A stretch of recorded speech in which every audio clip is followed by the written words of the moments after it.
प्रेम से बोलिए सियावर रामचंद्र की जय। पवन पुत्र हनुमान की जय। वाल्मीकि रामायण का 12वां सर्ग, जिसका मैं पूर्ण पाठ आप लोगों के लिए हिंदी में लेकर आ रही हूँ।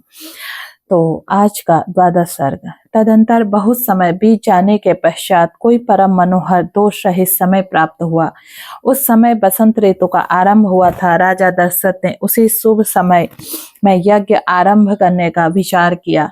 तत्पश्चात उन्होंने देवोपम कांति वाले विप्रवर ऋष्यशृंग को मस्तक झुकाकर प्रणाम किया और वंश परंपरा की रक्षा के लिए पुत्र प्राप्त निमित्त यज्ञ कराने के उद्देश्य से उनका वरण किया। तब शीघ्रगामी सुमंत्र तुरंत जाकर वेद विद्या के पारगामी उन समस्त ब्राह्मणों को बुला लाए। धर्मात्मा राजा दशरथ ने उन सब का पूजन किया और उनसे धर्म तथा अर्थ से युक्त मधुर वचन कहा। महर्षियों ने, मैं पुत्र के लिए निरंतर संतप्त रहता हूँ। उसके बिना इस समय राज्य आदि भी मुझे सुख नहीं मिलता। अतः मैंने यह विचार किया है कि पुत्र के लिए अश्वमेध यज्ञ का अनुष्ठान करूं। इसी संकल्प के अनुसार मैं अश्वमेध यज्ञ का आरंभ करना चाहता हूँ। मुझे विश्वास है कि ऋषि पुत्र ऋष्यशृंग के प्रभाव से मैं अपना संपूर्ण कामनाओं को प्राप्त कर लूंगा। राजा दशरथ के मुख से निकले हुए इस वचन की वशिष्ठ आदि सब ब्राह्मणों ने साधु साधु कहकर बड़ी सराहना की। इसके पश्चात ऋष्यशृंग आदि सब महर्षियों ने उस समय राजा दशरथ को पुनः यह बात कही, महाराज, यज्ञ सामग्री का संग्रह किया जाए, यज्ञ संबंधी अश्व छोड़ा जाए तथा सरयू के उत्तर तट पर यज्ञ भूमि का निर्माण किया जाए।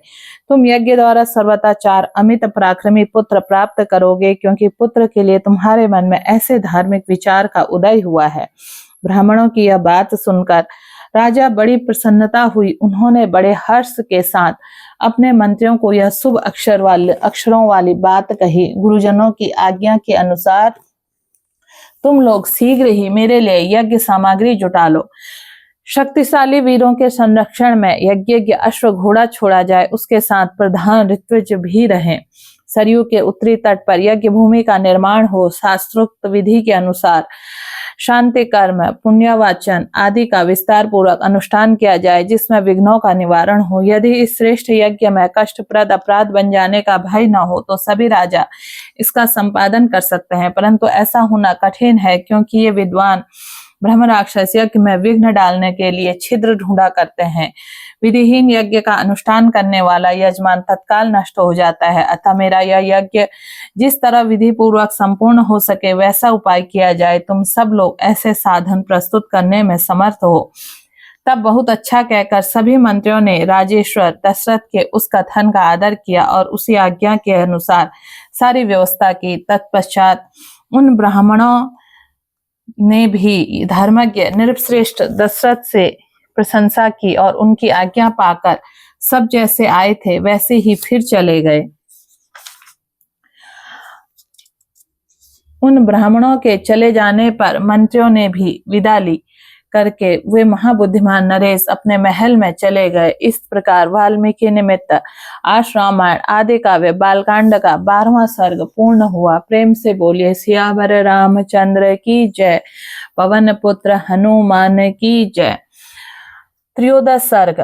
वर्तमान बसंत ऋतु के बीतने पर जब पुनः दूसरा बसंत आया, तब तक 1 वर्ष का समय पूरा हो गया था। उस समय शक्तिशाली राजा दशरथ संतान के लिए अश्वमेध यज्ञ की दीक्षा लेने निमित्त वशिष्ठ जी के समीप गए। वशिष्ठ जी को प्रणाम करके राजा ने न्यायतः उनका पूजन किया और पुत्र प्राप्ति का उद्देश्य लेकर उन द्विजश्रेष्ठ मुनि से यह विनय युक्त बात कही, ब्राह्मण मुनिवर, आप शास्त्र विधि के अनुसार मेरा यज्ञ करावें और यज्ञ से अंगभूत अश्व संचारण आदि में भ्रा राक्षस आदि जिस तरह का विघ्न न डाल सकें वैसा उपाय कीजिए।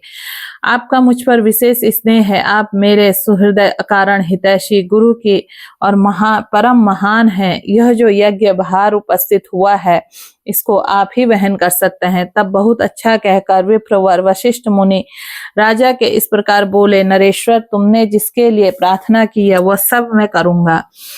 तदंतर वशिष्ठ जी ने यज्ञ संबंधी कर्मों में निपुण तथा यज्ञ विषय शिल्प कर्म में कुशल परम धर्मात्मा बूढ़े ब्राह्मणों, यज्ञ कर्म समाप्त होने तक उसमें सेवा करने वाले सेवकों, शिल्पकारों, बढ़इयों, भूमि खोदने वाली ज्योतिषियों, कारीगरों, नट नर्तकों, विशुद्ध शास्त्रवेत्ताओं तथा बहुश्रुत पुरुषों को बुलाकर उनसे कहा, तुम लोग महाराज की आज्ञा से यज्ञ कर्म के लिए आवश्यक प्रबंध करो। शीघ्र ही कई हजार ईंटें लाई गई। राजाओं के ठहरने के लिए उनके योग्य अन्नपान आदि अनेक उपकरणों से युक्त बहुत से महल बनाए गए।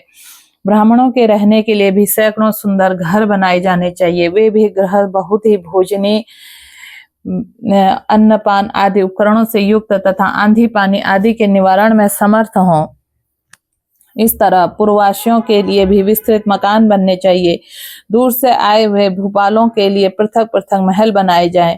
घोड़े और हाथियों के लिए भी शालाएं बनाई जाएं। साधारण लोगों के सोने के लिए घरों की व्यवस्था की जाए। विदेशी सैनिकों के लिए भी बड़ी बड़ी छावनियां बननी चाहिए। जो घर बनाए जाएं उनमें खाने पीने की प्रचुर सामग्री संचित रहे, उनमें सभी मनोवांछित पदार्थ सुलभ हों तथा नगरवासियों के बहुत सुंदर अन्न भोजन के लिए देना चाहिए। यह विधिवत सत्कार पूर्वक किया जाए, अवहेलना करके नहीं। ऐसी व्यवस्था होनी चाहिए जिसमें सभी वर्ण के लोग भलीभांति सत्कृत को सम्मान प्राप्त हो। काम और क्रोध के वशीभूत होकर भी किसी का अनादर नहीं करना चाहिए। जो शिल्पी मनुष्य यज्ञ कर्म की आवश्यक तैयारी में लगे हों, उनका तो ये छोटे बड़े का ख्याल रखकर विशेष रूप से समादर करना चाहिए। जो सेवक या कारीगर धन और भोजन आदि के द्वारा सम्मानित किए जाएं, वे सब परिश्रम पूर्वक कार्य करते हैं। उनका किया हुआ सारा कार्य सुंदर ढंग से संपन्न होता है। उनका कोई काम बिगड़ने नहीं पाता। अतः तुम सब लोग प्रसन्नचित होकर ऐसा करो। तब वे सभी लोग वशिष्ठ जी से मिलकर बोले, आपको जैसा अभिष्ट है उसके अनुसार ही करने के लिए अच्छी व्यवस्था की जाएगी। कोई भी काम बिगड़ने नहीं पाएगा। आपने जैसा कहा है हम लोग वैसा ही करेंगे, उनमें कोई त्रुटि नहीं आने देंगे। तदंतर वशिष्ठ जी ने सुमंत्र जी को बुलाकर कहा, इस पृथ्वी पर जो जो धार्मिक राजा, ब्राह्मण, क्षत्रिय, वैश्य और सहसूत्र हैं, उन सबको इस यज्ञ में आने के लिए निमंत्रित करो। सब देशों के अच्छे लोगों का सत्कार पूर्वक यहाँ ले आओ। मिथिला के स्वामी सूरवीर महाभाग जनक सत्यवादी नरेश हैं, उनको अपना पुराना संबंधी जानकर तुम स्वयं जाकर उन्हें बड़े आदर सत्कार के साथ यहाँ ले आओ। इसलिए पहले तुम्हें यह बात बता देता हूँ। इस प्रकार काशी के राजा अपने स्नेही मित्र और सदा प्रिय वचन बोलने वाले हैं। वे सदाचारी, देवताओं तुल्य तेजस्वी हैं, अतः उन्हें भी स्वयं ही जाकर ले आओ। केकई देश के बूढ़े राजा बड़े धर्मात्मा हैं। वे राजा सिंह महाराज दशरथ के ससुर हैं, उन्हें भी पुत्र सहित यहाँ ले आओ। अंग देश के स्वामी महाधनुर्धर राजा रोमपाद हमारे महाराज के मित्र हैं, उन्हें भी पुत्र सहित यहाँ सत्कार पूर्वक ले आओ। कौशल राज भानुमान को भी सत्कार पूर्वक ले आओ। मगध देश के राजा प्राप्तिज्ञ को भी सूरवीर, सर्वशास्त्र विशारद, परम उदार तथा पुरुषों में श्रेष्ठ स्वयं जाकर सत्कार पूर्वक ले आओ। महाराज की आज्ञा लेकर तुम पूर्व देश श्रेष्ठ नरेशों के तथा सिंधु, सौरवीर, सौराष्ट्र देश के भूपालों को यहाँ आने के लिए निमंत्रण दो। दक्षिण भारत के समस्त नरेशों को आमंत्रित करो। इस भूतल पर भी जो जो नरेश महाराज के प्रति स्नेह रखते हैं, उन सबको सेवकों, सगे संबंधियों यथासंभव शीघ्र बुला लो। महाराज की आज्ञा, बड़भागी दूतावासों, इन सब के लिए बुलावा भेज दो। वशिष्ठ का यह वचन सुनकर सुमंत्र ने तुरंत ही अच्छे पुरुषों को, राजाओं को बुलाहट के लिए जाने का आदेश दे दिया। परम बुद्धिमान धर्मात्मा सुमंत्र वशिष्ठ मुनि की आज्ञा से खास खास राजाओं को बुलाने के लिए स्वयं गए। यज्ञ कर्म की व्यवस्था के लिए जो सेवक नियुक्त किए गए थे, उन सब ने आकर उस समय तक यज्ञ संबंधी जो जो कार्य संपन्न हो गया था, उन सब की सूचना महर्षि वशिष्ठ को दी। यह सुनकर वह द्विज श्रेष्ठ मुनि बड़े प्रसन्न हो। उन्होंने सबसे बोले, भद्र पुरुषों, किसी को जो कुछ देना हो उसे अवहेलना या अनादर पूर्वक नहीं देना चाहिए, क्योंकि अनादर पूर्वक दिया हुआ दान दाता को नष्ट कर देता है, इसमें संशय नहीं है। तदंतर कुछ दिनों के बाद राजा लोग महाराज दशरथ के लिए बहुत से रत्नों के भेंट लेकर अयोध्या आए। इससे वशिष्ठ जी बड़ी प्रसन्नता हुई। उन्होंने राजा से कहा, पुरुष सिंह, तुम्हारी आज्ञा से राजा लोग यहाँ आ गए। नृपश्रेष्ठ, मैंने यथायोग्य उन सब का सत्कार किया।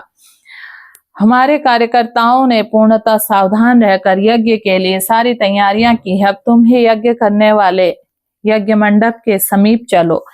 राजेंद्र, यज्ञ मंडप में सब और सभी वांछनीय वस्तुएं एकत्रित कर दी गई हैं। आप स्वयं चलकर देखें, यह मंडप इतना शीघ्र तैयार किया गया है मानो मन के संकल्प से ही बन गया हो।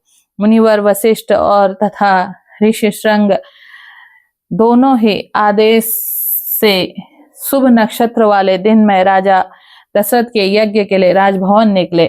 तत्पश्चात वशिष्ठ आदि सभी श्रेष्ठ द्विजों ने यज्ञ मंडप में जाकर ऋष्यज्ञ श्रृंग को आगे करके शास्त्रोक्त विधि के अनुसार यज्ञ कर्म आरंभ किया। पत्नियों सहित श्रीमान अवध नरेश ने यज्ञ में दीक्षा ली। इस प्रकार वाल्मीकि निर्मित आश रामायण आदि महाकाव्य बालकांड का 13वां स्वर्ग पूरा हुआ। प्रेम से बोले सियावर रामचंद्र की जय। पवन पुत्र हनुमान की जय।